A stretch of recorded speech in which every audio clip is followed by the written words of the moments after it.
Wait, this is the teal one, right? You said the teal one starts the show. Okay. I don't hear Bring anything. up the arrow. Bring up the arrow. Bring up the last one. Yeah. So hit it again.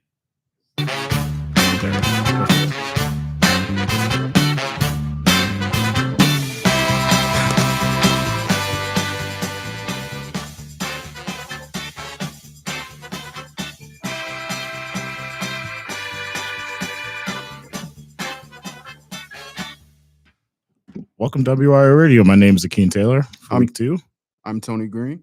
and this is a Sports Pulse podcast. I guess we could start off with the Sunday night football not Sunday night football, Monday night football last night with the Ravens and the Lions last night. It was a pretty good game, back and forth for the most part. And then the Derrick Henry fumble once again that happened. And the Bills game happened last night. Anthony, I want to get your thoughts because obviously, you're a big Lamar Jackson fan. I want to get your thoughts on the Ravens and that big fumble for Derrick Henry, unfortunately, once again. Yeah, unfortunately, the Ravens just let him down again.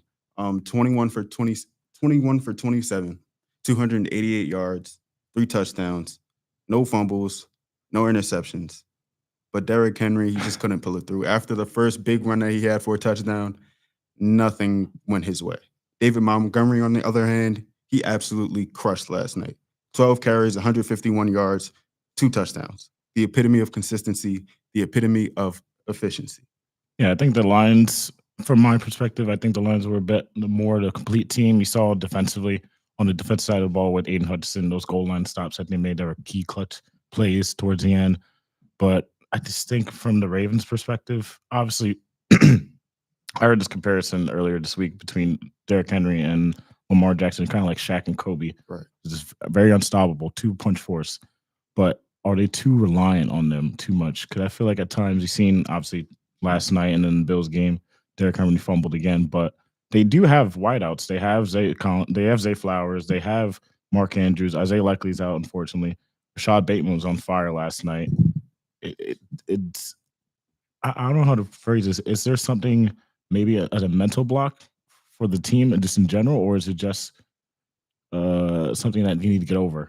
Unfortunately, I actually believe that Lamar Jackson isn't being used enough. Really? Yeah, I saw late in the second quarter, right before they scored their second touchdown, the drive right before that, they were on the 1-yard line, gave the ball to Derrick Henry 3 straight times. It's 6'3", 250 pounds. You'd think he would get the ball in the end zone, but I'm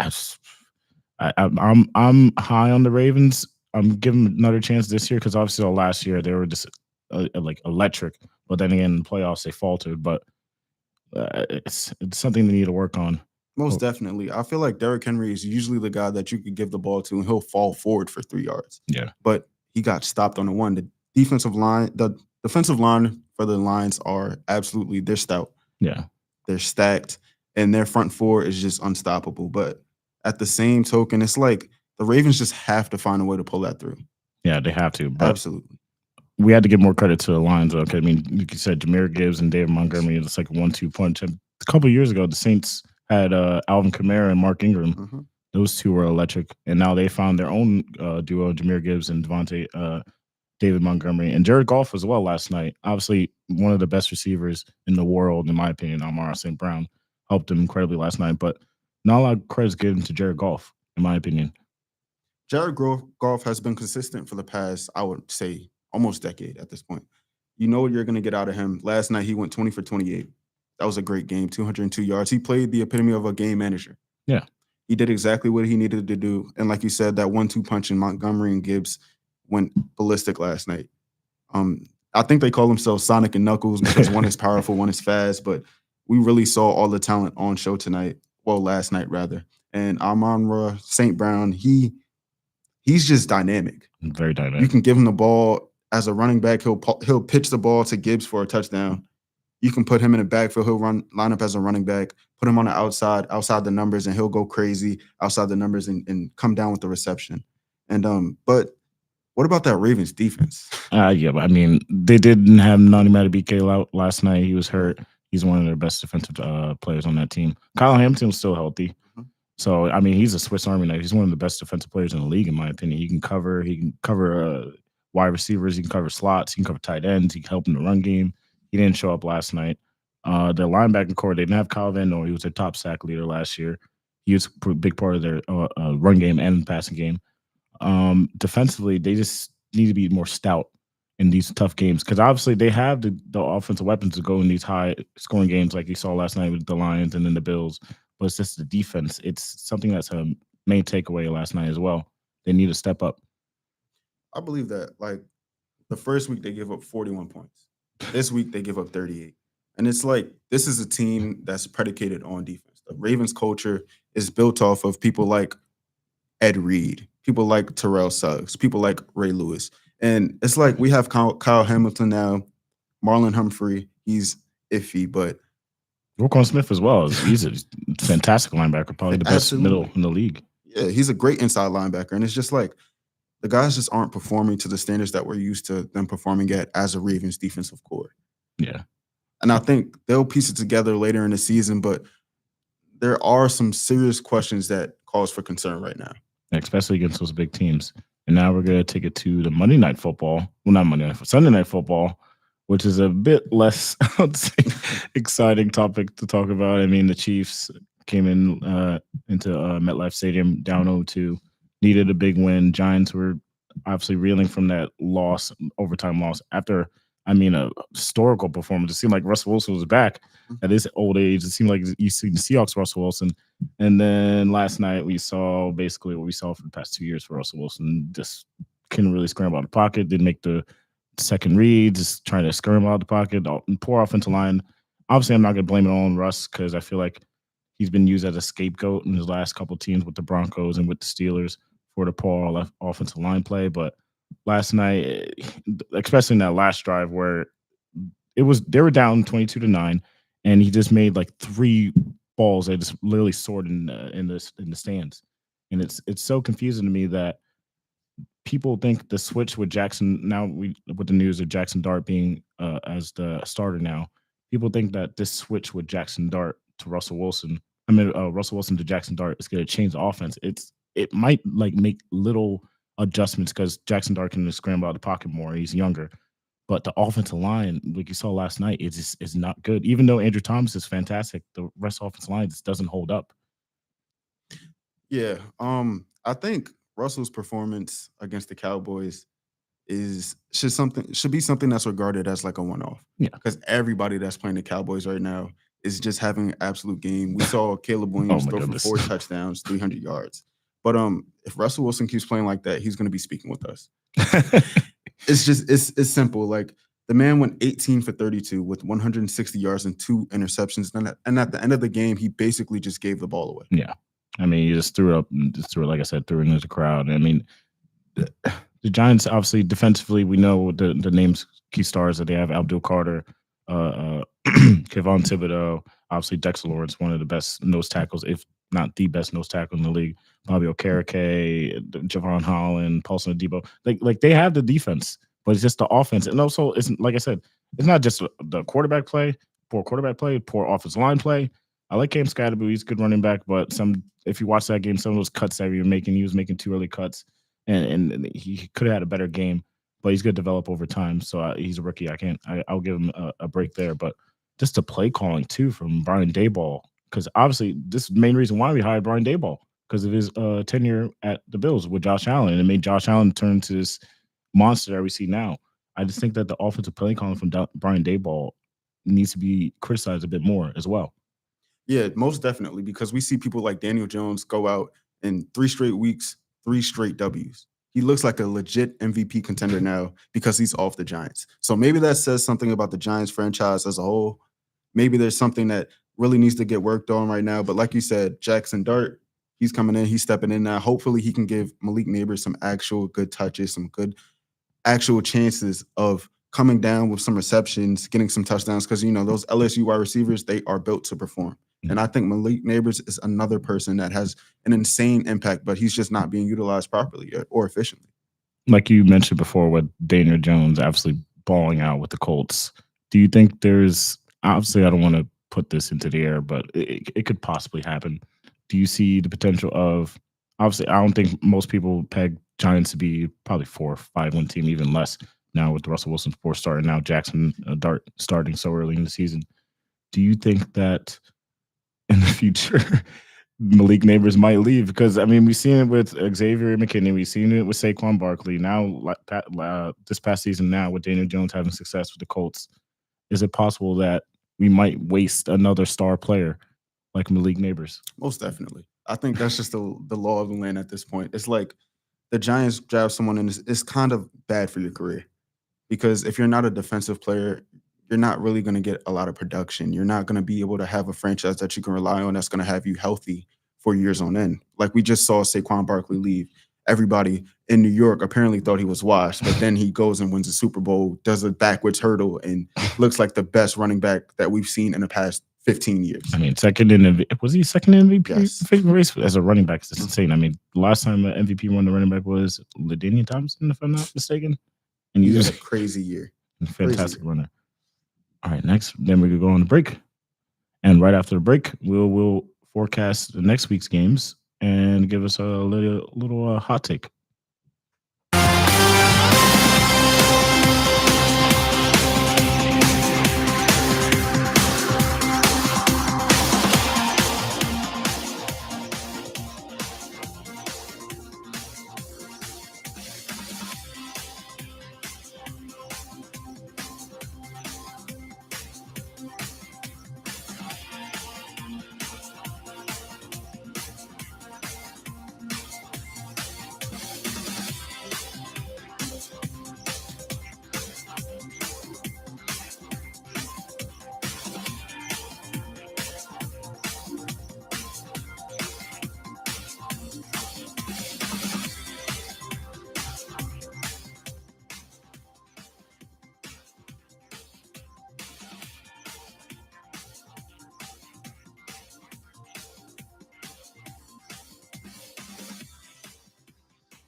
All right, welcome back.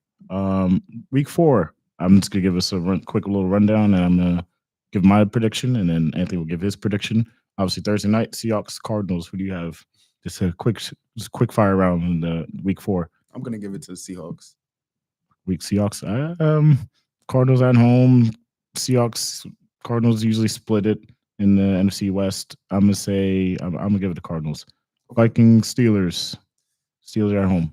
I think I have to give this to the Steelers. I think Mike Tomlin just finds a way to win games, and I think he's going to do it again. I think I'm on the same boat as you. I'm gonna give it to the Steelers, even though offensively they barely skated away beating the Patriots. I mean by a hair of a margin, only 2 points. But yeah, I'll give it to the Steelers. Falcons and Commanders. That's actually an interesting game at Atlanta. I have to give it to the Commanders. I think Jaden Daniels is just going to have go out there and just have an absolute ball. I do believe that Bijan Robinson is going to have a big game, but at the end of the day, I think Deebo Samuel is back as a receiver, and he's going to make a big impact. I'm gonna go with the opposite. I'm gonna go to Falcons. I think the Falcons' defense is pretty underrated, honestly, in my opinion. And obviously, like you said, offense. Michael Penix, I think he's got a good game against Commanders. Bijan Robinson's fantastic talent. Kyle Pitts, Drake London. I think they have the offensive firepower to match with the Commanders.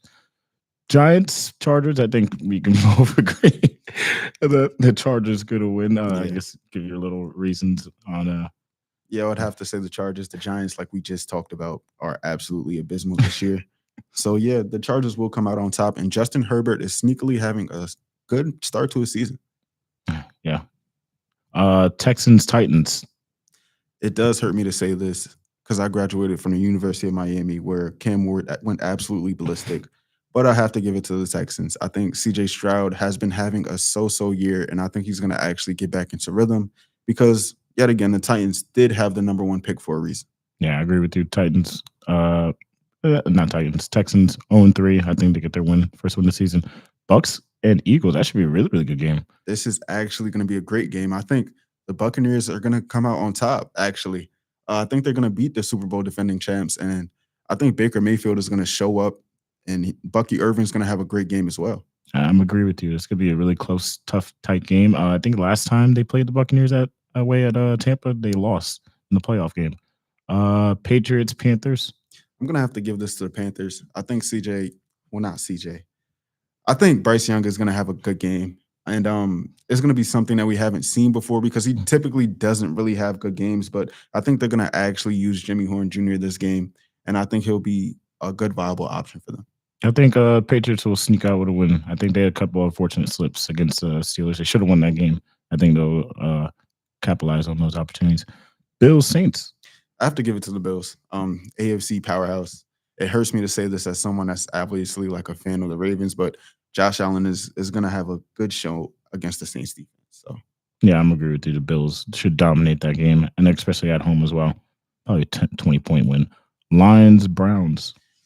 I think this is actually going to be a more low scoring game. I think both of those defenses are impeccable, but the Lions will come out on top in my opinion because I think they just have too many offensive weapons that you can only hold for so long. Again, Miles Garrett is looking like the best defender in the league, Yeah, he's but elite. yeah, but I think the Lions are going to come out on top. Yeah, I'm agree with you. The Lions, Browns do have one of the best, if not the best defense in the league. I mean, they beat the Packers get it on a late minute field goal, late second field goal.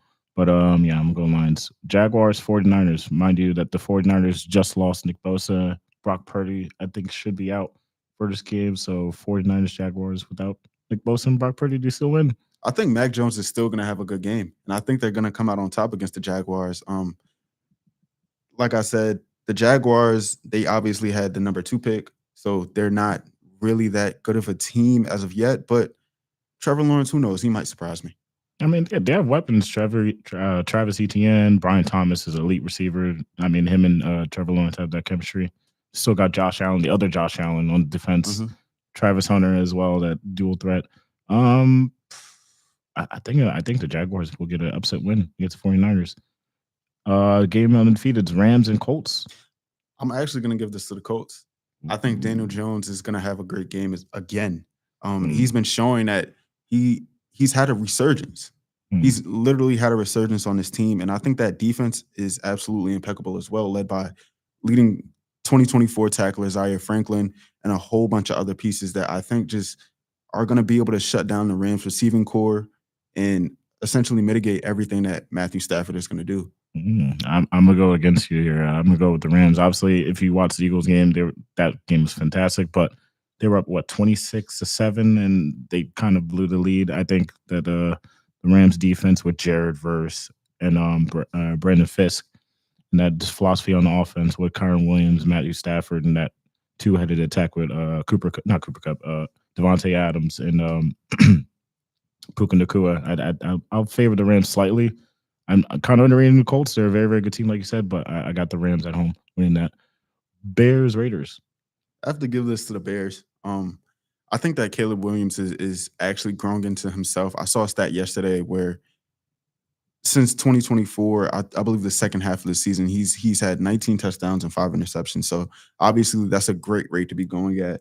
And I think Ashton Genty is literally the team that he's on is not doing him any type of justice. Yeah, I would agree with you there. The Bears under the new OC, or Ben Johnson, the OC of the Bears. I feel like Caleb's now starting to get more comfortable with Ben Johnson as OC. You see the potentials of him being a star quarterback with the Bears. Ooh, another one interesting. I think this was the kickoff to last season. The Ravens Chiefs. This is the hardest one for me because part of me knows that the Chiefs unfortunately dominate the Ravens in these type of games, but I think the Ravens are just fed up and I think they're going to play angrily, and I think Lamar Jackson and the crew know that this game is really, really important. Though the Chiefs aren't really winning as much as we're used to in the past, I think that the Ravens are going to have to come on top and they're going to have to actually put everything into this game or else the season is just going to go down from here. Yeah, I think it's like similar to what you said. I think it's more important for the Ravens to win this game. And then you said the Chiefs are a bit, I'd say physically, emotionally tired because I mean they've been to how many Super Bowls the past 6-7 years. So I just think that they're a bit drained. The kind of a bounce back win against the Giants, a really poor Giants team. They didn't look that spectacular. I'm pick the Ravens if they can. If Derrick Henry can keep the ball on those clutch drives, doesn't fumble again, I think the Ravens will win. Another big game as well, Packers, Cowboys. I don't think this is even a question. I think that the Packers are going to go out there and absolutely dominate. And I think Michael Parsons is going to have a huge game against his former team. Yeah, I agree with you. I think Michael Parsons might have, I don't say 3-sack game like Khalil Mack has against the Raiders every time he plays them, but I'm going to say Michael Parsons in defensive masterclass for the Packers. Jets Dolphins on Monday night. Next Monday night, I should say. I believe that the Jets are going to go out there and get their first win. I think they played pretty well last week against the Buccaneers, but they're just a better team. And I think they played pretty well in the first week against the Steelers, and they were outmatched again. They're losing these games by very close margin. And I think that this game is just their first time actually going to be coming out on top. Yeah, I don't know. I'm in 50-50 here. They're both, I mean, both these teams, like I said, the Jets have been a bit better recently. The Dolphins have been, let's be honest, they've been horrendous. But they did look good against the Bills. It's an AFC East matchup. I think I might slightly favor the Dolphins just because of Tyreek Hill's that X factor can change the game within a second. So I'm gonna go with the Dolphins. And then Bengals and Broncos. Obviously, Bengals won't have Joe Burrow. He's gonna be out for several weeks, and they got absolutely thumped last week against the Vikings away, and now they're playing another elite defense in the Broncos. It's also a Monday night game. I'll say, what do you have in this game? Yeah, I think the Broncos are going to come out on top. That defense is just too impeccable. They're too tough. And the Bengals, I don't think they're going to have any type of an answer for it, especially with Joe Burrow being out. I actually feel bad for T. Higgins and Jamar Chase because it's like every other year, Yeah. it seems like they just don't really have an actual shot. But yeah, I'm going to give it to the Broncos, especially because of their defense. Yeah, and this is kind of unfortunate for the Bengals, but also Broncos. I'd like to say, I think they're a sneaky team going into this season with that elite defense. I mean, Pat Surtain, reigning defensive player of the year. Bo Nix, his second year is developing, started to show strides in his game. Cortland Sutton's a fantastic wide receiver number 2. They got a real shot in AFC West, winning that division, also going far in the AFC title game. And I think that's a wrap. That's me, and then Akin Taylor, Tony Green. and we'll see you guys next week.